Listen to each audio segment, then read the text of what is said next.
मकतूल वारिस के चचा साद भाई इस केस के मुद्दई हैं। मुद्दई मुकदमा क्या कहते हैं वारिस के हवाले से ये हम इनसे बात करते हैं। अस्सलाम वालेकुम। वालेकुम सलाम। क्या हाल चाल है, आप ठीक हैं? अल्लाह का शुक्र। वारिस के हवाले से बताइए कि वारिस की ज़िंदगी कैसी चल रही थी? वारिस की ज़िंदगी बहुत अच्छी चल रही थी। ये बस उनके किराएदार उसने रखा था बैठक में अपनी में, वो किराएदार जो रखा है तो उसका ना उसकी बीवी के साथ उसके ना तल्लुकात बन गए थे, जिसकी वजह से वो बीवी अपनी को वारिस मारता था, वो जाके चढ़ाता था, ऐसे उसका आना जाना बन जाहिर है वो मना करता होगा अपनी बीवी को कि ना करो इस तरह। जी जी, तो इसीलिए वो मारता था उसको, वो जाके छड़वाता था उसे। उसी की वजह से वो ना उसका तल्लक बन गया। उसकी बीवी ने उसको साथ मिल के उसको बोला कि इसका कुछ करें, इसको समझाएं या मारें। एक उसके साथ अफजाल लड़का है, ये दोनों उधर बैठक में रहते थे। ये उसको बोलती है कि इनको थोड़ा सा मारो या जैसे भी है ना, ये मुझे रोज़ ऐसे जो मारता पीटता है ना, ये मेरी जान छड़ाएं इससे। तो उन्होंने एक दिन इसको शाम को रात को ले गए हैं कहीं इधर शरकपुर वाली तरफ, तो उधर आके उन्होंने ना रात को उसके ये पीछे फैर मार दिया। तो ये फैर मार के दोनों ही घर चले जाते हैं। तो इसकी बीवी को जाके बताते हैं हम उसको मार रहे हैं, अगर तुमने भी किसी को बताया तो आपको भी मार देंगे। हो सकता है ऐसे ही उन्होंने कहा हो, आपके बच्चों को भी मार देंगे, तो आपने किसी को बताना नहीं। तो हम ऐसे ही कुछ चलता रहा केस। ये पुलिस वालों के पास लाश मिली, इनको किसी ने बताया कि इसको एक लड़के को गोली लगी है, तो आप जाएं उधर पड़ा। ये गए हैं मोहम्मद सैन वगैरह, इन्होंने जाके हॉस्पिटल ले गए हैं। ये सांसें अभी चल रही थी? हाँ, सांसें चल रही, तो ये जनरल हॉस्पिटल ले गए हैं जी। उधर जाके इन्होंने उसकी केयर की है, लेकिन वो गोली इतना खून निकल चुका था, 4 बजे उसकी डेथ हो गई है।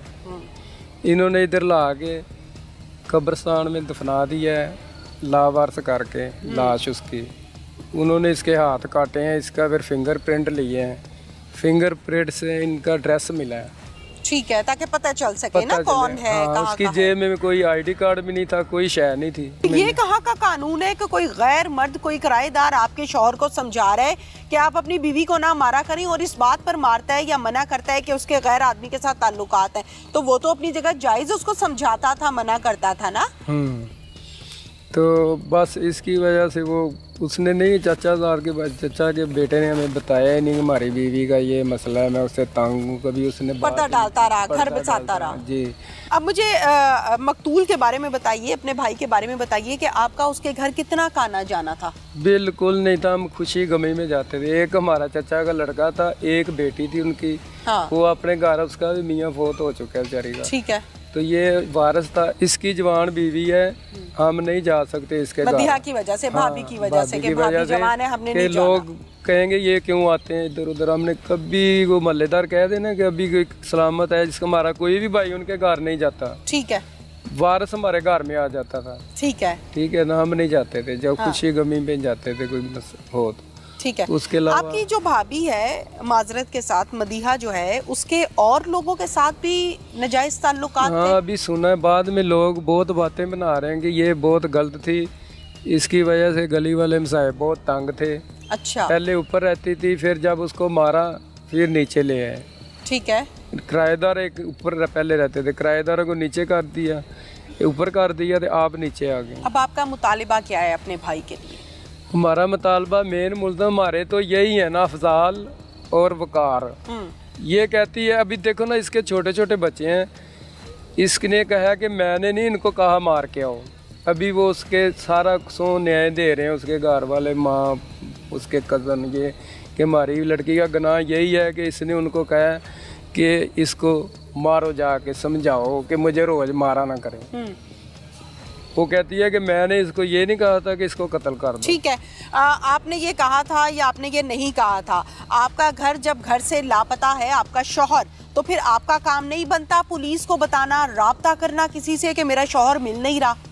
सवालिया निशान है ना। जी जी, नहीं उन्होंने नहीं बताया, किसी को नहीं पता। वो नहीं राब्ता किया ना मदीहा ने, ना पुलिस से किया ना किसी और किसी से नहीं किया ना कि मेरा शौहर नहीं मिल रहा। हाँ, वो बस ये भी पूछता था, कहती थी कि वो काम पे गया हुआ है, हफ्ते बाद आ जाता है करते। ये कहती अभी कहती है कि जब पकड़े गए ना, जब कहती है कि इन्होंने मुझे धमकियां दी हुई थी कि हमसे वो गलती से मार गया, हमने वो हमारे साथ लड़ रहा था, हाथोंपाई कर रहा था, हमने उसको गोली मार दिया है। ठीक है, ठीक है, गोली मार दी है, वो पता नहीं मरता है बचता, हम उसको छोड़ आए उधर।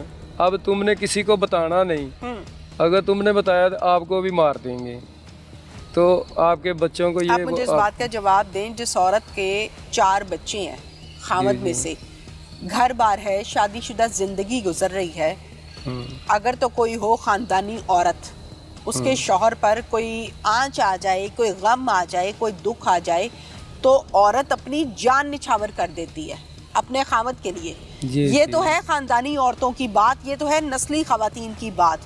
अब आप अपने शौहर के होते हुए किराएदार के साथ मुआशका लगा रही हैं, फिर आप उसको कह रही है कि मना करें मेरे शौहर को कि मैंने आपसे ताल्लुकात रख, लेकिन आप उसको मना करें, मुझे मना ना किया करें, ये कहाँ का असूल? नहीं, मारा ना करे, मारा ना करे, वो मारता था। हाँ, तो इसी बात पे मारता था ना। हाँ। मना करता था।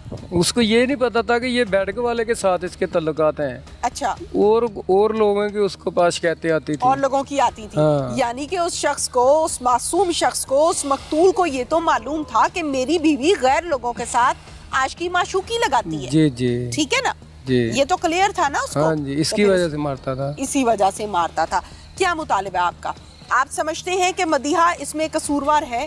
जी देखे ना, कसूरवार तो वो जो है आपको मैंने बता दिया है, आगे कानून की मर्जी है, जो इन्होंने सजा देनी है उनको। और इंस्पेक्टर मेरे साथ इस टाइम मौजूद हैं, जो कि थाना शर्कपुर में एज आ SHO अपनी जिम्मेदारियों को सरअंजाम दे रहे हैं। ये कहानी शुरू कहाँ से हुई? क्या पुलिस को पहले कॉल आई? क्या मामला है, ये हम अब्दुल लतीफ गुज्जर से जानते हैं। अस्सलाम वालेकुम। जी वालेकुम सलाम। लतीफ साहब, कैसे मालूम हुआ, कहाँ से बात शुरू हुई? ये 8/9/22 का वक़ूआ है। रात तकरीबन 12:30 बजे हमें 15 पे कॉल मौसूल हुई कि एक नामालूम आदमी खेतों में पड़ा हुआ है और शदीद ज़ख्मी है, तो उसको चेक करें। हम मतलब पे वहाँ गए तो ये आदमी तड़प रहा था, इसको सर में फायर लगा हुआ था, ब्लीडिंग हो रही थी इसकी, लेकिन सांसें अभी चल रही थी। सांसें चल रही थी, अभी जिंदा था। इसको हमने उठाया, इधर सरकारी हॉस्पिटल है वहाँ पे लेके गए, इसको हमने ट्रीटमेंट करवाया। इन्होंने थोड़ी देर बाद इसको जनरल हॉस्पिटल लाहौर रेफ़र कर दिया, तो इसको मैं अपनी गाड़ी में लेके गया जनरल हॉस्पिटल।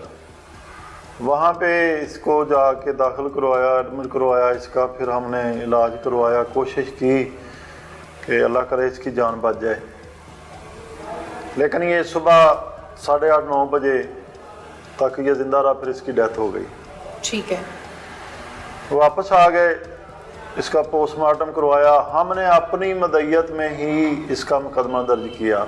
ठीक है, इसलिए कि इसका कोई वाली वारिस नहीं था। इसकी जेब से कोई ID कार्ड, कोई दस्तावेजात, कोई मोबाइल कुछ निकला? इसकी जेब से कोई कार्ड, मोबाइल, कोई चीज़ भी नहीं थी ना।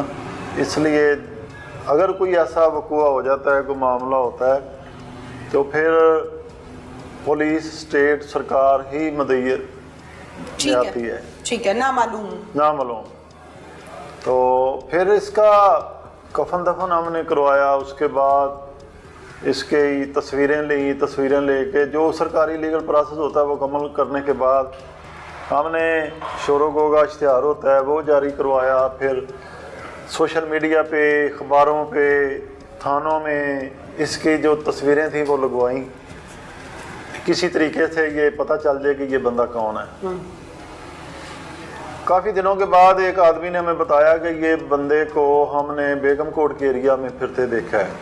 ठीक है, बेगम कोट एरिया में मैं पहले भी रहा हूँ, मेरी उधर नौकरी भी रही है, वाकफियत थी।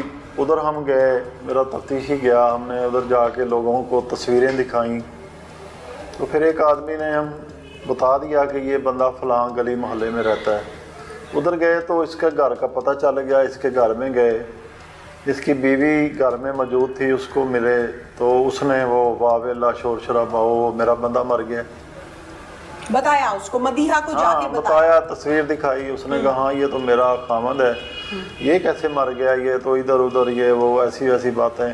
तो उसकी बातों से बंदा जो समझता है ना, जो थोड़ी बहुत ही सूझ बूझ रखता है, वो हमें समझ आ गई कि ये जो बातें कर रही है ना, इसमें कोई गड़बड़ लग रही है।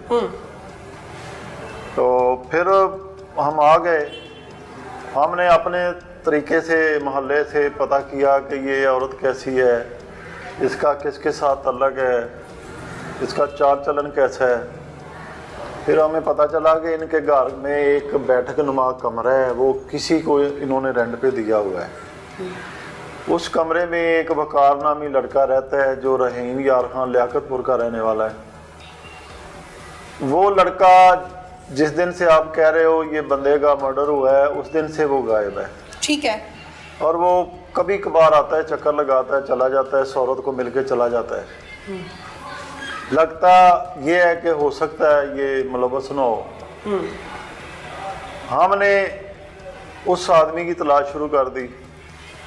ये भी डर था कि अगर ये मिस हो गया तो रहीम यार खां चला जाएगा तो फिर ये मिलेगा नहीं। तो असल में ये जो अंधा कत्ल था, ब्लाइंड मर्डर था, ऐसे केसों में हमने देखा है, हमारा तजर्बा है कि अल्लाह ताला मदद करते हैं पूरे मामलात में, पूरी तफ्तीश में। तो अल्लाह ने करम किया, हमने 15-20 दिन के बाद लोकेटर की गाड़ियां डीपीओ साहब को कह के मंगवाई, बड़ा कुछ किया इसके पकड़ने के लिए। फिर ये बंदा हमारे काबू आ गया। ठीक है। जब इसको हमने पकड़ा है तो फिर वो बीबी जो है वो गायब हो गई।